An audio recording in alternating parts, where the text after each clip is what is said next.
entire globe involving hundreds of different cultures explaining the same phenomenon by different names.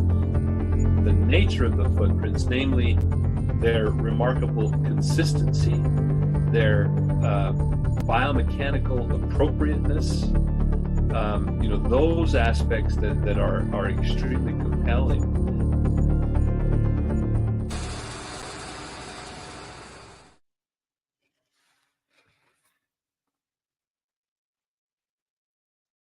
Hey everybody, welcome to the Bigfoot Influencers Podcast. I'm Dina.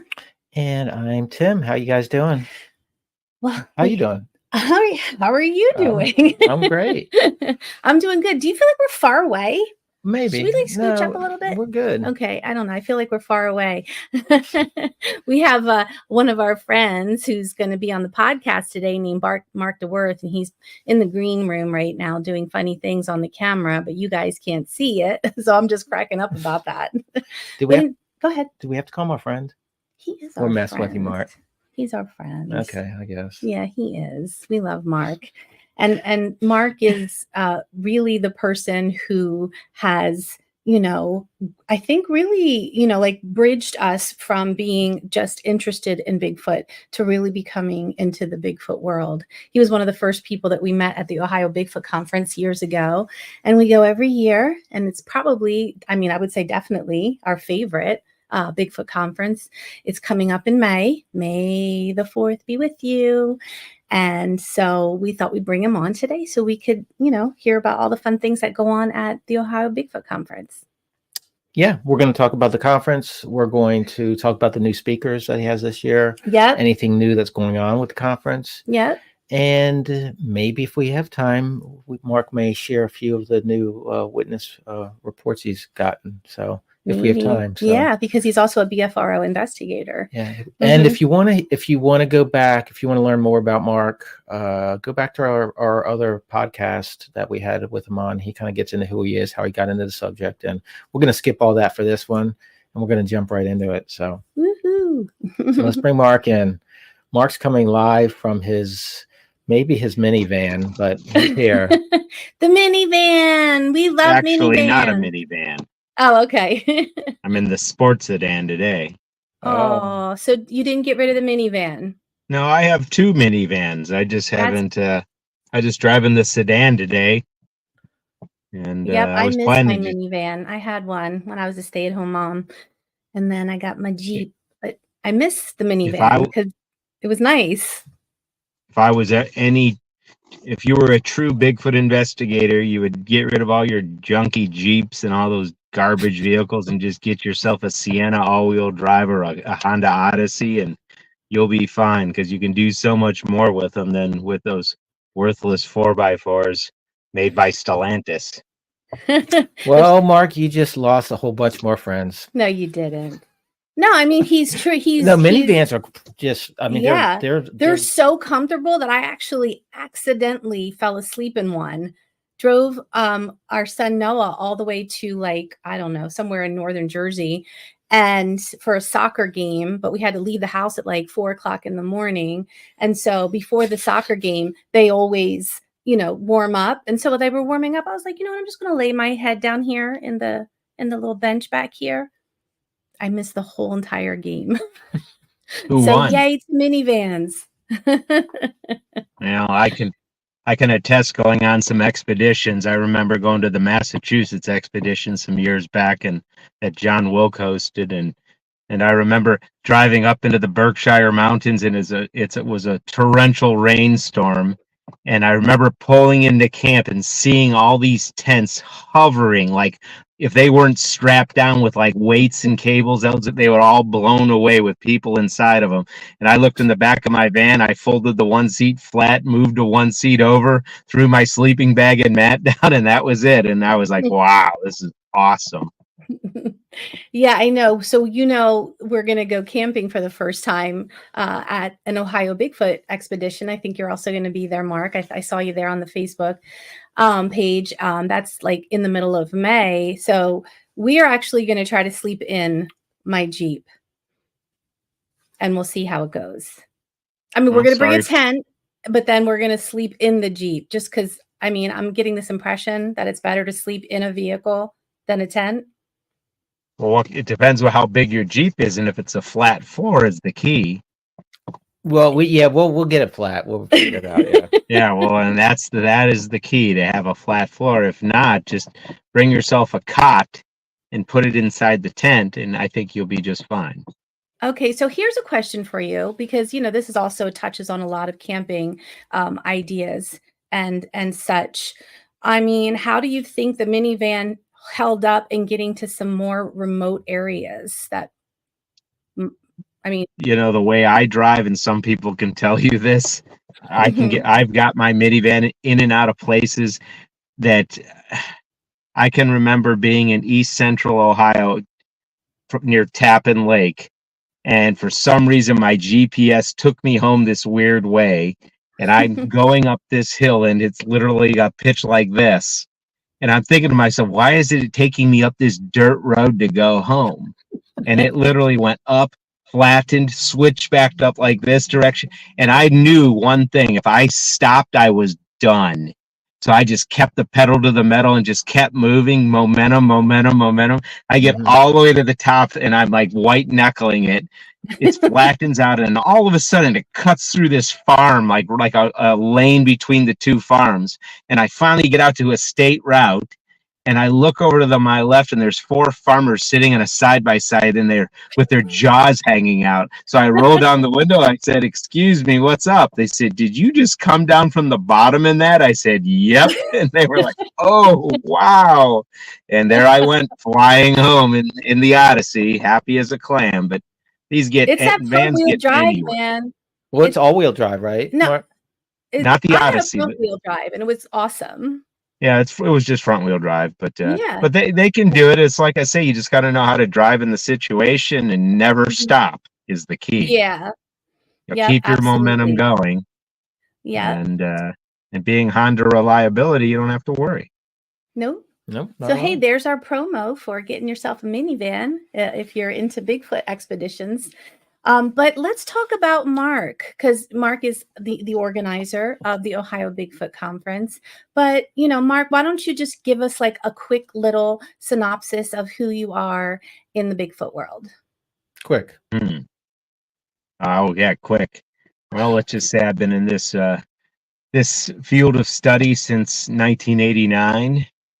And I've been probably investigated now over 400 reports throughout the state of Ohio, some out of state, but pretty much 99% in Ohio. And I've been active with the BFRO, the Eastern Ohio Bigfoot Investigation Center, which was a long time ago, and some other organizations. And let's just say I've been around the town. I've been all over the Pacific Northwest, Canada, Northern California, all over Florida, Texas, Massachusetts, et cetera, looking for, obviously the creature that we call Bigfoot or Sasquatch. And let's just say that I've been in it a long time, and after many years of experience, dealing with this subject matter, I'm still here today.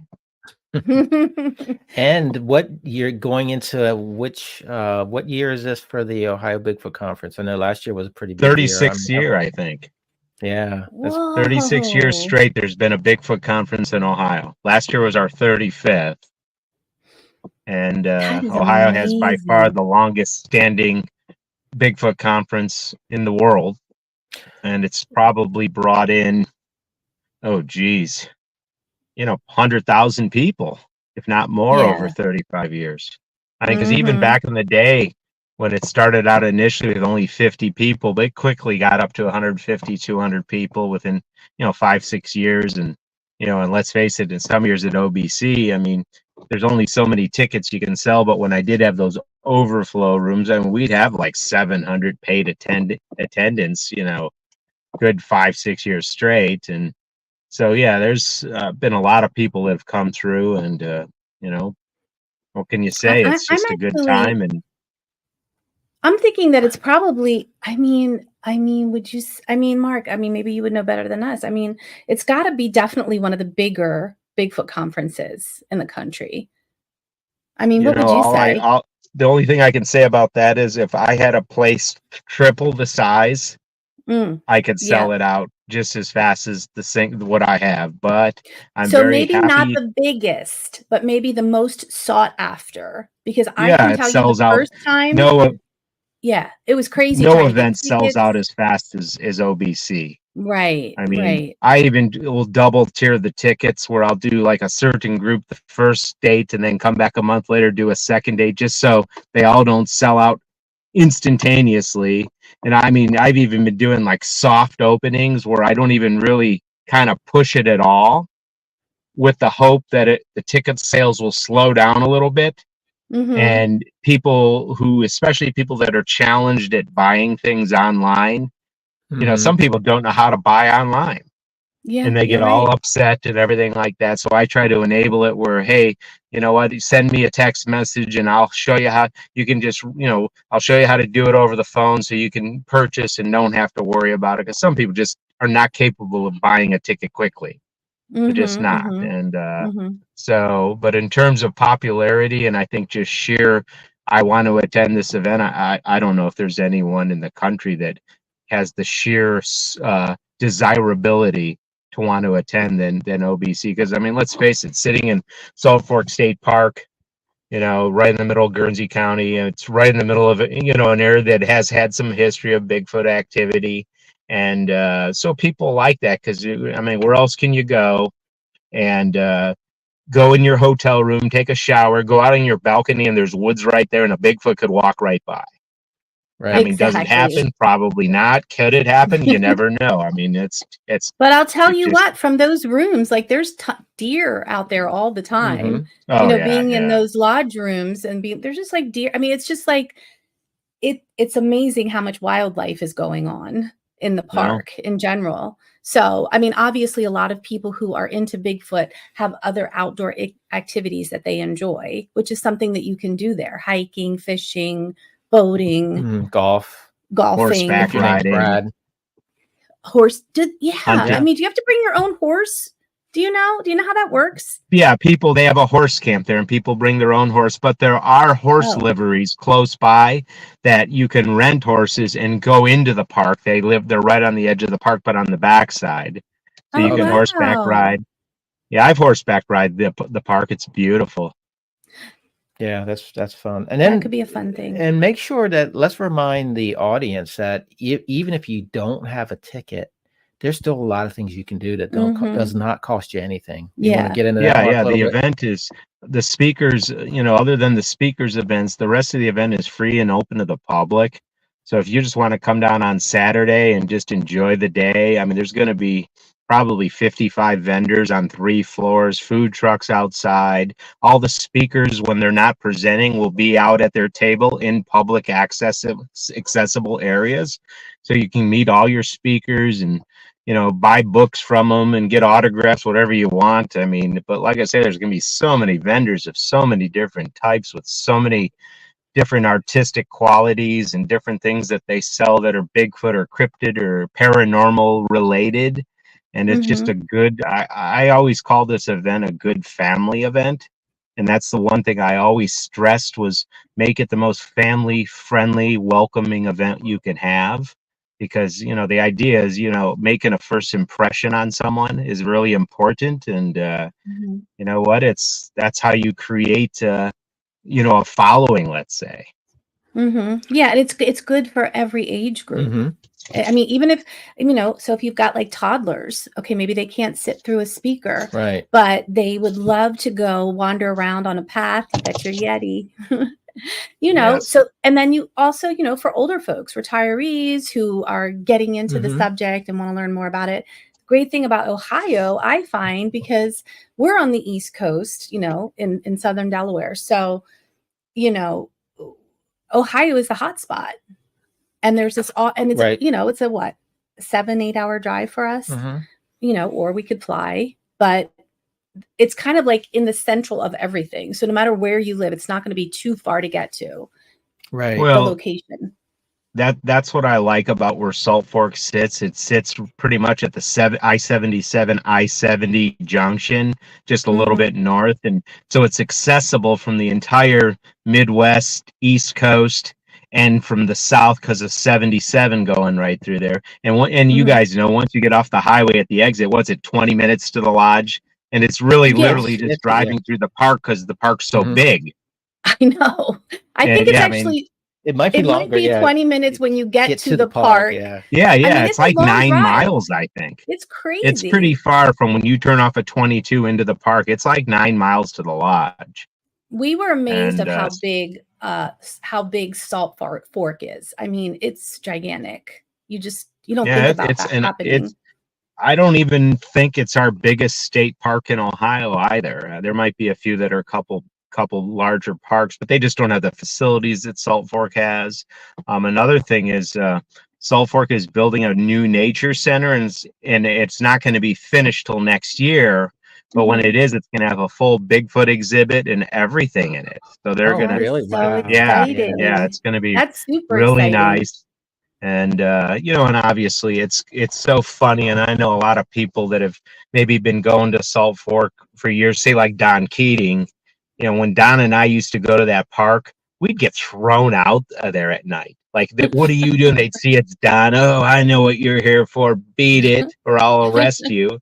And now it's like having the golden ticket in Willy Wonka. Now, if you're saying you're there to Bigfoot, they want you because they realize that they can capitalize on the subject matter and bring more people to the park. Yep. And even John Hickenbottom, the naturalist, is doing Bigfoot walks and tours and things, or talk while he's getting. But what he's doing is he's teaching people about nature. Yeah. And then and that's the whole idea, is the extension to teach about other things while looking for Bigfoot evidence. Yeah, because you almost have to have something else going on besides Bigfooting to enjoy the outdoors. Right. Like Mark, you're really into the big trees, walking around trying to find interesting and big trees, right? Yep, all over the state. Yeah, and so that's just another fun thing to pull you out into the woods. So what a great idea for the park to be doing that, educating our youngsters on all of the fascinations that are out there in the woods. And one thing I will have to say, in all the Bigfoot investigations I've gone on to, or big tree investigations, how many times people will see me wearing a Bigfoot shirt or a big tree shirt and make the comment like, "Oh, Bigfoot, yeah, they're around here, and my brother swore he saw one," points across the road. It's like you're getting sighting reports while you're looking at someone's timber on their property. And then vice versa, when you're doing on a Bigfoot investigation, they see Big Trees, Ohio. They're like, "Oh, we have a massive, white oak on our one property over here." And so it's basically it feeds each other, and it's great. That's awesome. Yeah, you just wear the opposite t-shirts, right? Exactly. Yeah. Smart. I didn't think you're that smart, Mark. Good job. Anyway, stone face. Let's talk about this year's conference. So let's talk about first of all, are you sold out, or how's it going with the tickets? Of course, I've always sold out. Yeah, and that's what I thought. Yeah, that's not a problem. And let's just say that I've already planning to do a separate event on Sunday. A lot of people have reached out asking if I was going to do the Sunday event like I used to do before COVID.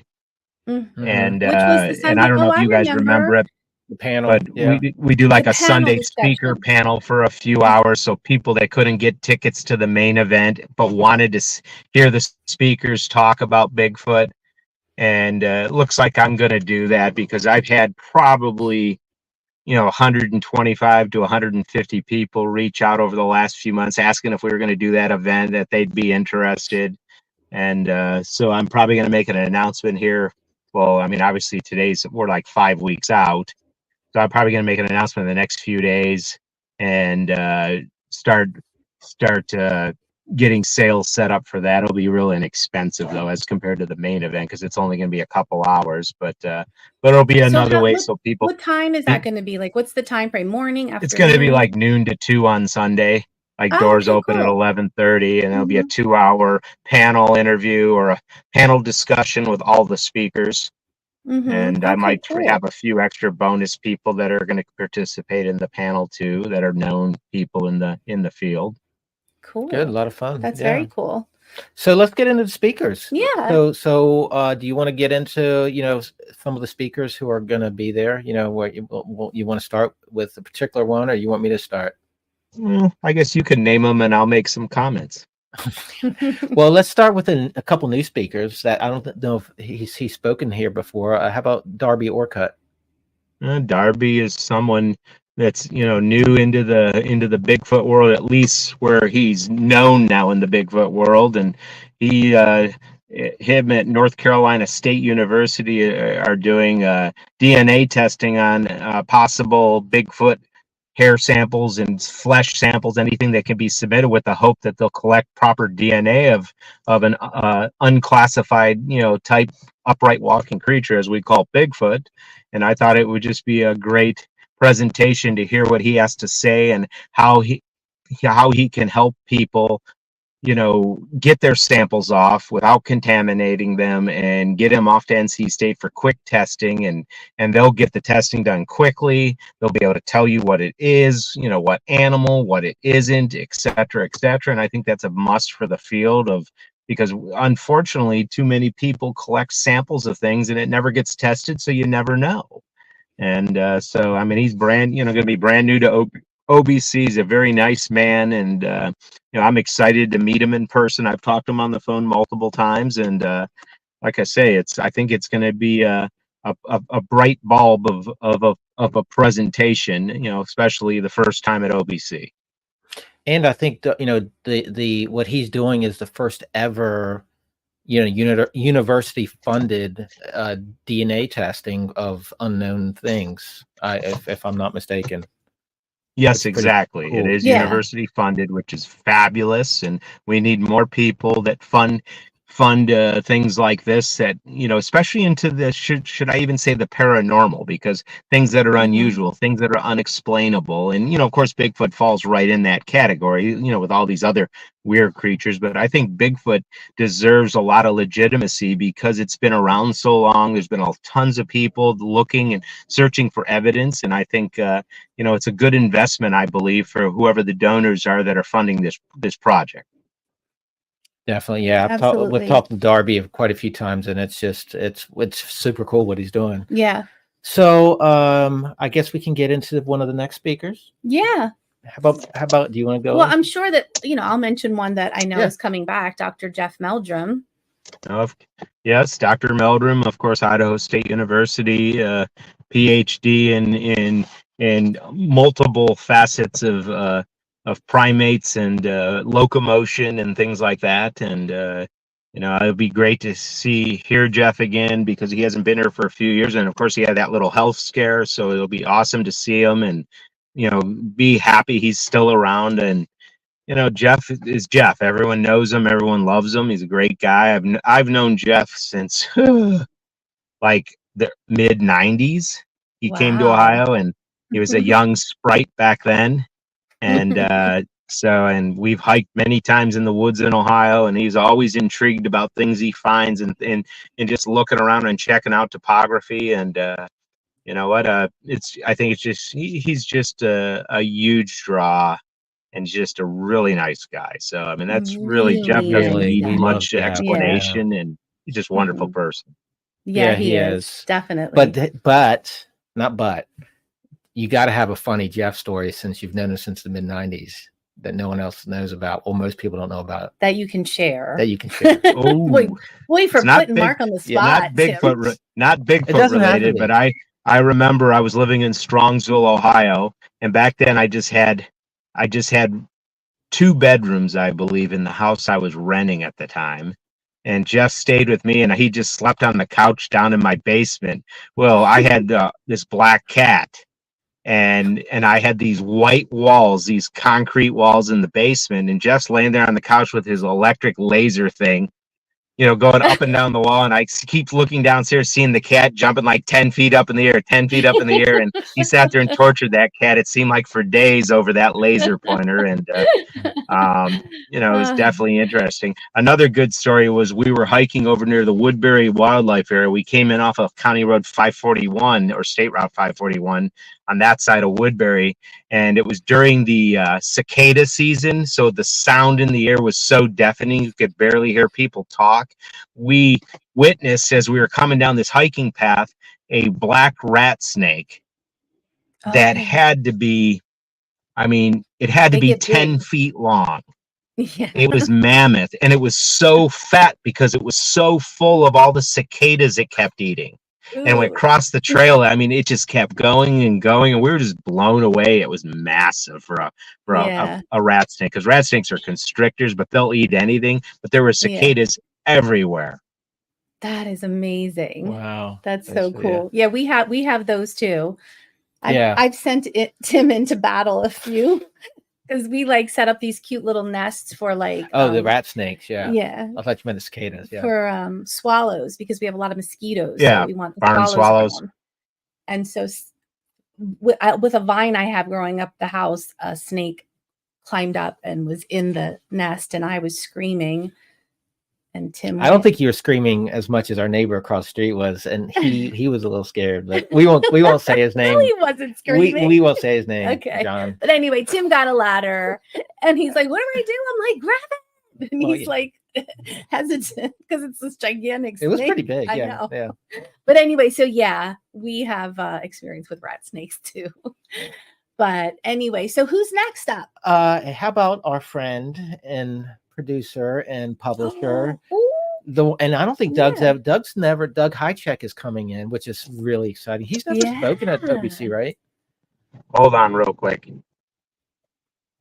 Now, who was the name you said? Oh, Doug Highcheck. Has Doug ever spoken? Yeah, Doug has never spoken at OBC, and no, this will be a first time. I'm excited to hear what he has to say, because obviously he was the original producer of Sasquatch Legend Meets Science, which was a fantastic documentary on the Sasquatch phenomenon, and obviously he's coming out with the second one here sometime soon, which is going to be fantastic. And I hope that maybe he will have a sneak peek or something like that. But like I say, he's brand new to the OBC. I look forward to see him and his son Alex, and and having a good old time as they come in from Minnesota. Yeah, it's going to be awesome. I'm trying to convince Alex because I got to bring some books. I'm trying to convince Alex to just throw them in his vehicle and bring them instead of shipping fees, but I don't think it's going to work. They're going to have a lot of driving? Stuff. I don't know. Okay. I assume they probably they're driving. How long does it take for them to drive? They probably 12? They probably aim their car toward Ohio and just press the gas pedal and go, and eventually they get there. Okay, I know I could do it quickly, but yeah. That's what I was saying before. It's such a great central location for everybody. It is, and it's going to be a great father and son trip for Alex and Doug. So so they're definitely both coming.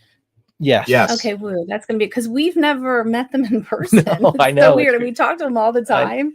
Even video chatting, and we've never met them in person. So it's going to be super cool for us too. I've met Doug before.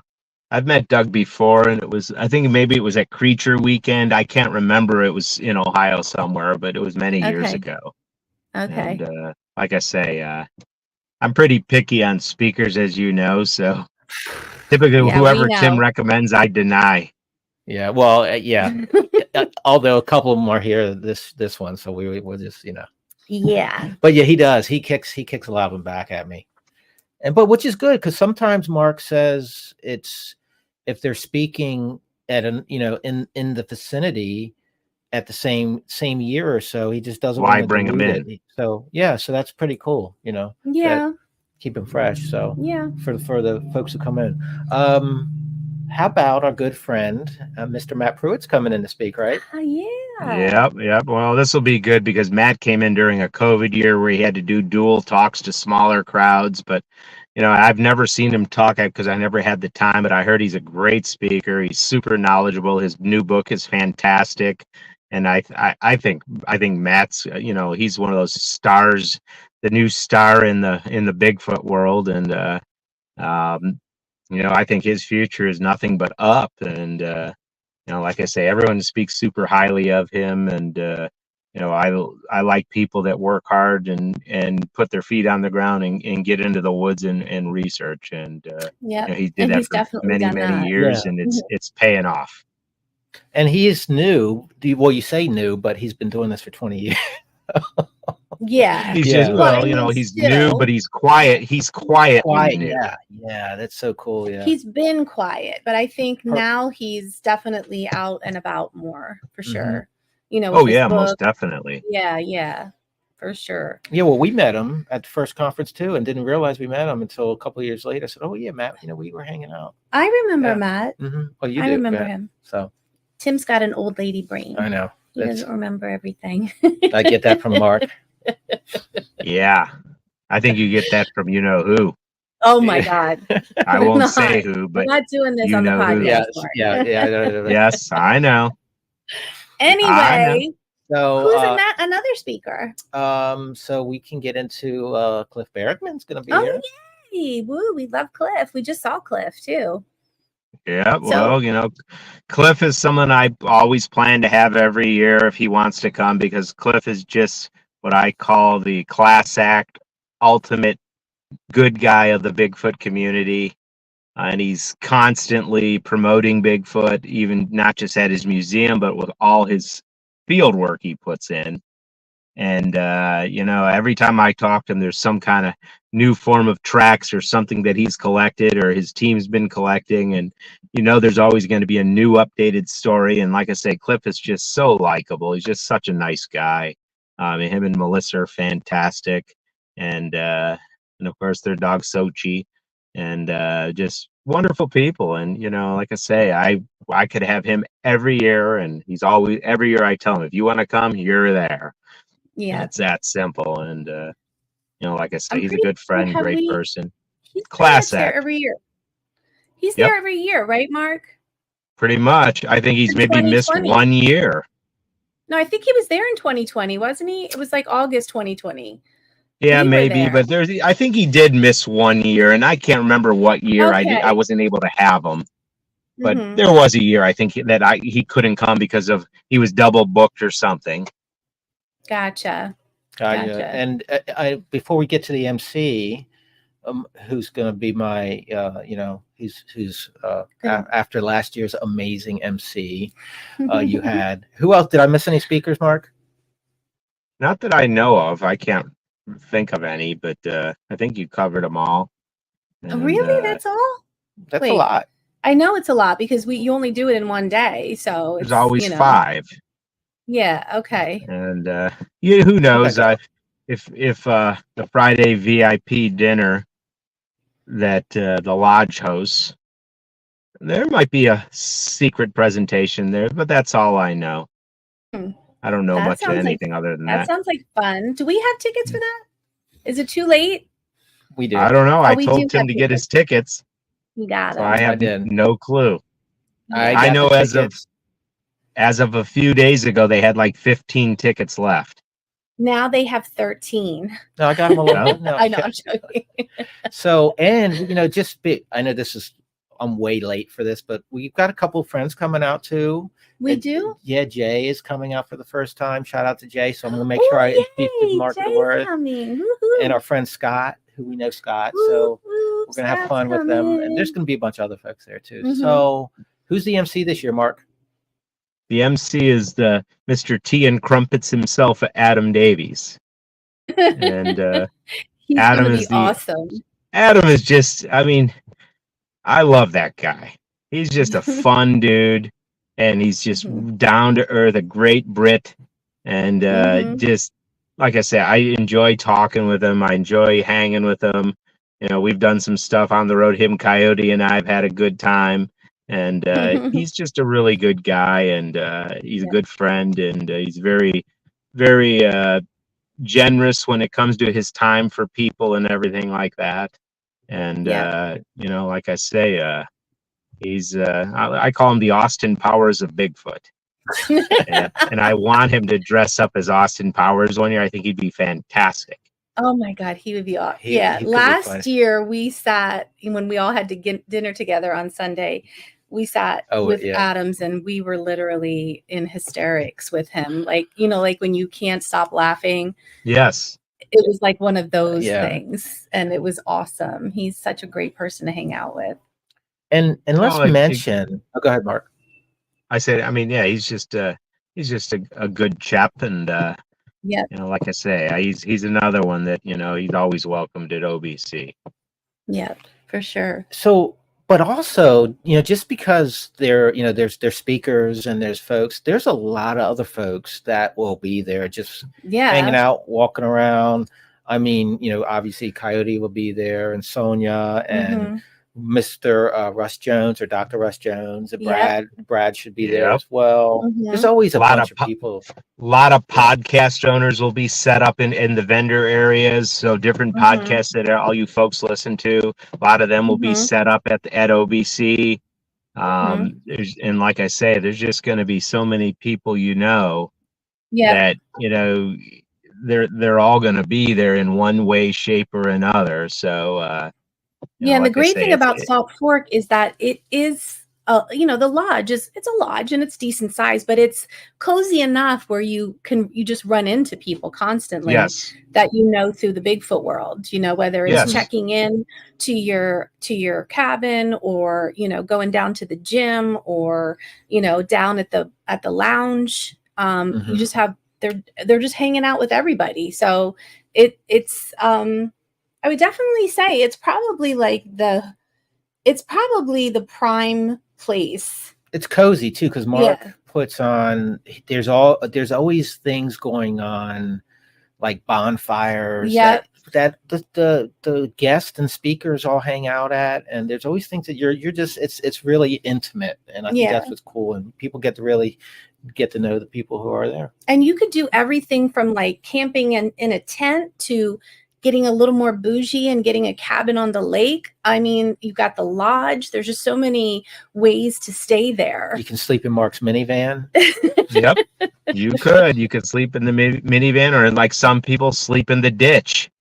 I mean, there's people that actually just take cardboard, put it in the ditch, throw their sleeping bag, put a tarp over, and that's where they sleep. Oh my gosh. Don't believe. Oh, that's a true story. And but no, it is. And then on Friday we have the advanced hike at the lodge, where people meet up at 11 a.m. at the upper parking lot at the lodge, and anyone's welcome. It's free and open to the public. And then they're gonna, I think, matter of fact, Jim Thompson is going to be leading a small team and taking people to a location to hike. And so we'll get Sergeant Thompson in there, and it's going to be a good time. And then of course the bonfires on Friday and Saturday night, and and then there's going to be all sorts of stuff. Who knows, maybe we'll have some movies playing at night. We just don't know yet. And our favorite Bigfoot family will be there, the Brown family. So the I'm Browns, sure they'll all be there. Patrick will be there, the Olas, and all of them. So is there anything new this year that's different from last year? Other than being a May the 4th be with you theme. So I think what we're going to do is we're going to make an announcement here next week, and like a month out, say maybe for people who show up on Saturday dressed as a Star Wars character. Ooh. Whoever wants to enter in the contest of the best looking Star Wars characters, maybe we'll do some kind of deal where they can win like 2 VIP tickets to the following year, some kind of incentive type thing. And, so it's definitely going to be an interesting year. And, but like I say, I mean, just really it's trying to get to 25 is something I'm working on, because the lodge is going through a lot of changes. They've replaced the majority of the windows already in the lodge, and the only ones that won't be done by the time we get there are the main huge ones in the back. But those, once we're gone, then those will be finished and all the windows will be changed, and then they're scheduled for a full room renovations beginning after the busy season, so after Labor Day. And then they're going to be renovating all the rooms, redoing all the bathrooms, updating everything. They've been doing all sorts of plumbing updates, electrical updates, and trying to modernize as much as they can, because let's face it, it's being a state-run lodge, they get state-funded money, and depending on year to year, some years they don't get anything, and other years they do, and well, they happen to get a lot in different grants and stuff. So now they're going full bore to redo everything, and like I said, I think we're going to get a nice change. So because didn't they just recently update some of the cabins too? I thought. Yeah, the cabins are, the matter of fact, the last of the cabins will be done on April 23rd. They're finishing those up right now, and their completion date is supposed to be April 23rd. And so then all the cabins will have been redone or modernized, whatever you want to call it.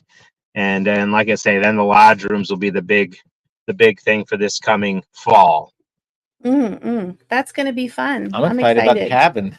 Well, I mean, I even noticed last year that they had done a little. I think every year they do a little something. Do you know? I mean, considering, you're staying on a state park, state-run things. I mean, it's kind of nice, Well, last year they got all new roof on the lodge. They got all new heating and cooling for each room. So those wall units were replaced with more modern, efficient, better thermostats, all that stuff. And like I say, it's a work in progress. And like I say, I know the rooms need to be redone and modernized, and especially the bathrooms need to be all updated. And that's what's coming. And that'll be a nice thing for 25 to have that all done.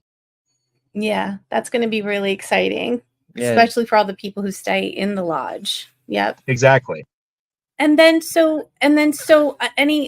anything else new that we can expect when we come to OBC? Or any advice or suggestions? Or well, I mean, obviously there's a lot of new businesses that have opened up close to the lodge, different restaurants, different delis, things like that. So I mean, there's all that too, and of course there's the world famous Kennedy's Bakery in Cambridge, Theo's in Cambridge, and all those different places. All the there's just tons of antique stores in that place, and so I mean, there's a lot, and I believe they. Some of the boating areas got upgraded, like the boathouse and things like that. And, there's just a lot of things they've been working on. So you're going to notice a lot of changes. Okay. I'm excited. Yeah, definitely. And so is there anything else you want to talk? Because I want to ask you a couple other questions not related to the conference. But before we get into that, is there anything else you want to talk about to close out? Well, I mean, I think the one point is to stress is that although if you don't have tickets to the speakers, the rest of the event's free and open to the public. And if we announce the Sunday event, the prices of the tickets will be quite nominal, and that'll be on Sunday from like noon to 2. And this way you can bring your kids and whatever, and be able to meet all the speakers and hear them talk Bigfoot. And so I mean, really that's about it. It's just keep an eye on the Facebook page. Ohio Bigfoot Conference SaltFork is what it's called, all those words. And like I say, it's 5 weeks away. We'll be here before you know it. And speaking of kids, I heard that this year, if you have toddlers, that you could just drop them off with Marc DeWerth, and he's going to babysit them for you the whole conference. That's what I heard. Yes, that would be for sure. I always provide shovels and pickaxes, and I'm sure the lodge could use some trenches dug and things like that, and we can put them to work for the weekend. That won't be a problem at all, especially since they won't allow to have any electronics. Oh yeah. So cool. Yeah, we can't wait. So, so in the BFRO world, have you gotten any new reports come in from Ohio lately? Yeah. I mean, there's been plenty of new reports, but one that stands out to me, Jim Thompson and I checked it out. It was over in Columbiana County, Columbiana Carroll County area, and it was a road crosser incident, and where it came down a very high embankment on the left side of the road, and the lady that saw it, she lived in the farm that was maybe about a quarter mile down on the right hand side of the road, and when she came up and crested over her hill from this side of the road on this high embankment, this huge creature came out onto the road, almost like jumped onto the road in front of her car. She hit the brights on it, and she said it stepped across the road in less than 3 steps, and when it hit the barbed wire fence, which had a big steep embankment down the one side. It just jumped right over it and kept going right down into the holler below. And of course, that was the side of the road her farm was on. So she was quite concerned, but she got a good look at it. And it was definitely almost 8 foot tall. And it was definitely very large in size. And it went over that fence like it wasn't even there and never put its hand on, just stepped right over it. And it was a dark colored individual. She couldn't see the face because it kept its side profile looking the direction it was going, but it startled her. The creature obviously was startled because once it went over the fence, it quickly went down the ravine. And obviously she didn't stop other than slowing down. She was scared. And, Jim got out there and interviewed the witness and did a bunch of measurements and things like that. And, it definitely seems like that's something like it sounds like a Sasquatch to me. I mean, judging by where it crossed the road, the distance across the road, and what the fence it stepped over. I took a look at all those different parameters of the report, and so there's definitely been activity, and that would have been, like I say, the Carroll, Columbiana County line right in that area, and then of course there's been some other incidents happening down in Southwest Ohio, believe it or not, over like between, say, Dayton and Cincinnati. There's been a couple reports of people hearing weird sounds, and one person claiming to see one walk down the side of their fence line at their house. And obviously they lived in a little bit more rural area, but they said it walked right down the fence line, and it was clearly double the height of the 4-foot fence posts that were going right down the side of the property. And it never looked at the house; it just kept going. But it was kind of a hair-raising incident because it was the mother and the daughter that witnessed it out of the side window of the house. And the only reason they noticed it, their dog kept freaking out. What's the dog barking at? Look at it, and there it was. Wow, that's crazy. That was over near, I believe, Claremont County. Okay, so I mean, because where is Claremont in relation to Salt Fork? Well, Claremont would be in the southwest part of the state. Salt Fork is in the east central part of the state. Gotcha. So once again, Ohio typically, I always tell people this, if you're getting into Bigfoot in Ohio and you want to research Bigfoot, take your finger, put it on Cleveland, go down to Ashland and Mansfield, continue down to like Delaware into Columbus, and then angle your finger all the way to Cincinnati and Hamilton County. And I think anywhere east of there is a good place to start.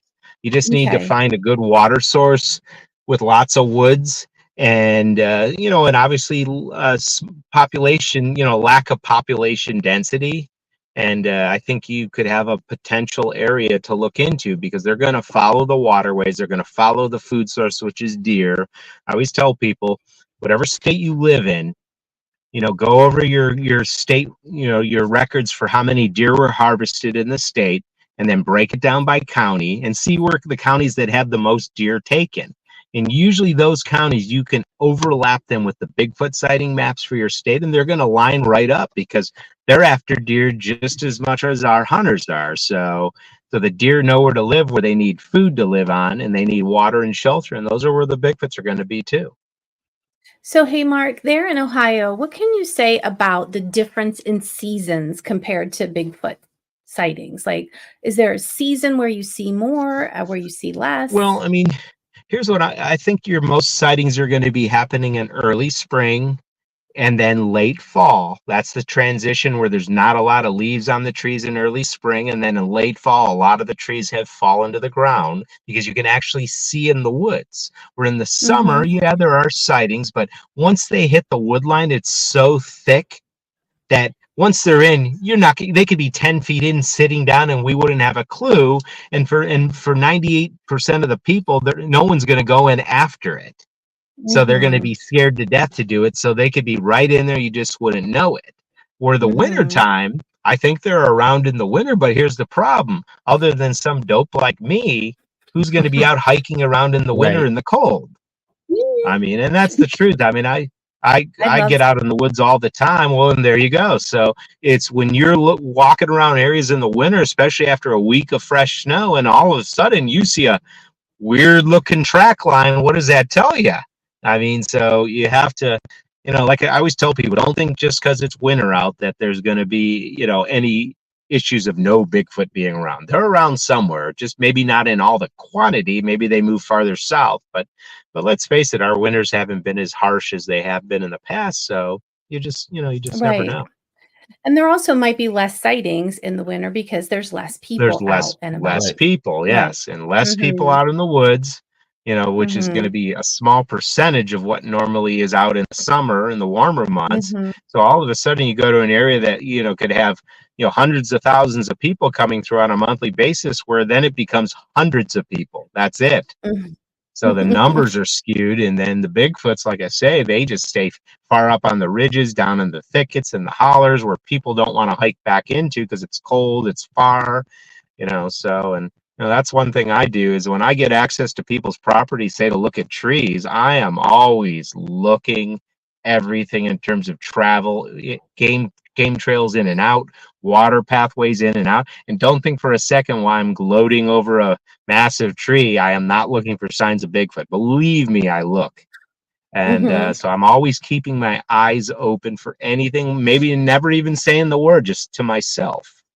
And, Mhm. so you have to be realistic, but also you have to put some effort into it. Yeah. I got two questions. Yeah. One, have you heard reports of them using, caves as shelter or anything like that in Ohio? I've had reports of where people have come up and one has come out from like a rock overhang. Maybe it was just sitting in there resting, and then it heard the person or smelled it, and then it came out, and where the person saw it at the opening of the overhang, and the thing would typically growl and then just run away. And but typically, I think the caveman or living in the cave thing it's not their thing. I think they're very nomadic, and I think they're finding shelters and different things like that to even man-made shelters. They could be old abandoned barns that have fallen halfway down where they can get inside there and have a place to stay warm for a while. And they just find little temporary places and just keep moving. And part of their success is the constant moving and not being predictable. Mhm. That makes Mhm. sense. So, Mark, what's the most scared you've ever been out there in the woods? There was some times in the 90s with Don Keating where, we didn't see it, but you could hear things walking around you and throwing stuff at you. And when it's 3 a.m, your car's a mile and a half away, you're down some trail in the woods, and this is going on.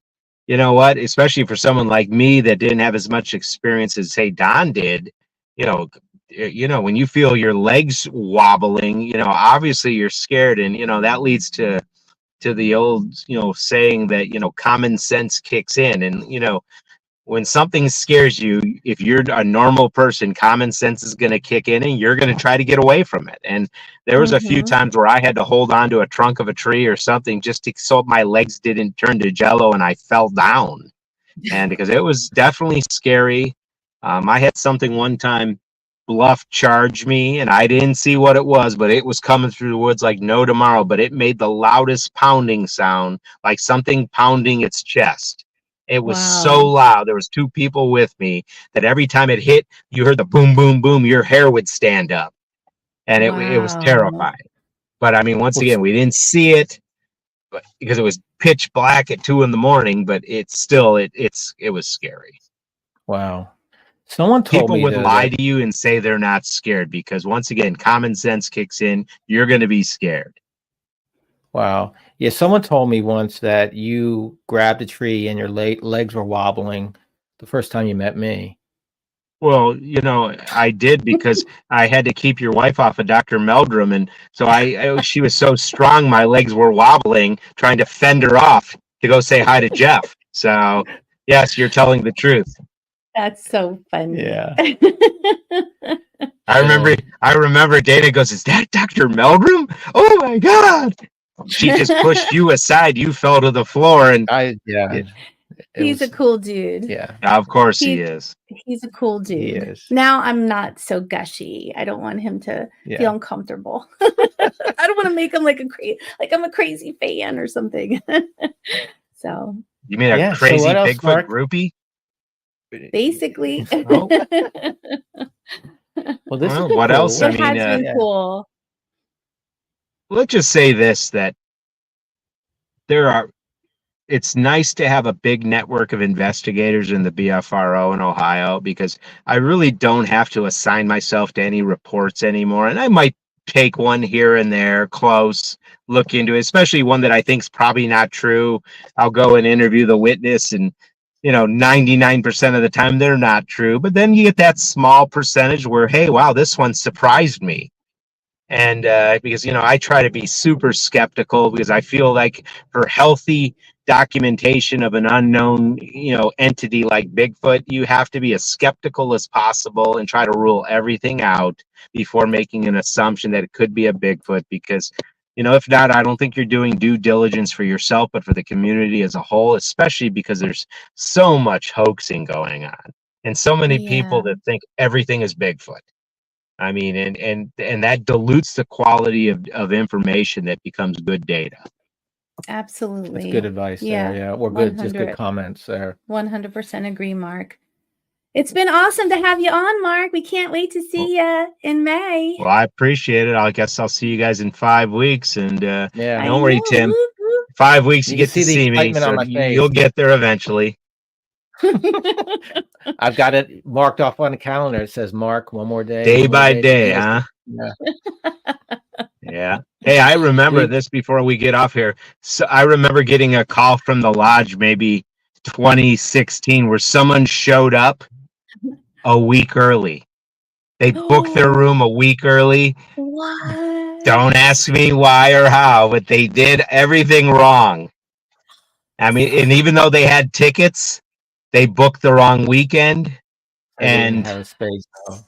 yeah, I know those things happen. So, but that's how it goes. Where we got to a hotel once and you booked the wrong night. Oh yeah, that wasn't for a room. Bigfoot, but yeah, I did. I booked the wrong night at a hotel once. It was the night before. Oh, I remember like going for one of Arwen's sports things where you're supposed to book a hotel for the one night, and for some reason I looked at the wrong month and I got one day off, and that hotel almost didn't give me the credit toward that other night. They wanted to charge me a premium because I was late. Mm-hmm. And then finally I talked to the GM and they said, you know what, it was just an honest mistake. Just give them the room rate, the same rate for that other night. I mean, it's yeah. I wonder what they did with us. I had the night before. I got it. They were not going to give me a credit, but I worked out. But you gave them a medical safety kit, and then they gave you the suite. I gave him a picture of Marc DeWerth, and they said, "Oh, you're a VIP." So, ooh, that's a rare. That's a rare photo. So I got a travel story, and then we'll let you go, Mark. I was, we're pretty close to a couple different airports. I drove to Philadelphia to catch a flight, dropped the rental car off. I'm on the shuttle going to, check on my flight, and I realized I was at the wrong airport. That was fun. Yeah, you should have been at the Baltimore. I drove to Philadelphia and was supposed to go to Baltimore. Yeah. All right, Mark. Well, Mark, thank you. Okay. See you soon. Well, thanks for having me. You guys have a lovely weekend. Yep, and thanks so much for being Easter. On. Happy Easter to you too. Thanks, Mark. We'll see you guys later. Bye-bye. Always fun to talk to Mark. It is always fun. Yeah. Mark's the best. We love him. I don't know about the best, but he's okay. We won't give him that much credit. We love him. So he's probably listening in the back room still. Anyway, guys, we love you guys. We do. That's genuine. We may not talk about Mark that way, but we do love you. Yep. And don't forget to comment, because we love to read your comments and we love to respond. Don't forget to follow us on Facebook, Instagram, Twitter, and don't forget about Tim's book. And because he's writing the next one, so you got to read this one first. You do? Well, you don't have to, but you can. You can. Yeah. Yeah, you can get it. And Tim will be at the Ohio Bigfoot Conference, and so will I. Yep. Tim will be at the booth, and I'll be running around having fun. Well, we're gonna do some fun things too for the. I'll be at the booth for a little bit, but you'll probably see me walking around shopping with all the vendors. And if you do, please don't hesitate to stop me and say hi. Yeah. Thank you, guys. All right, guys. Bye-bye. Have a great night. Thank you.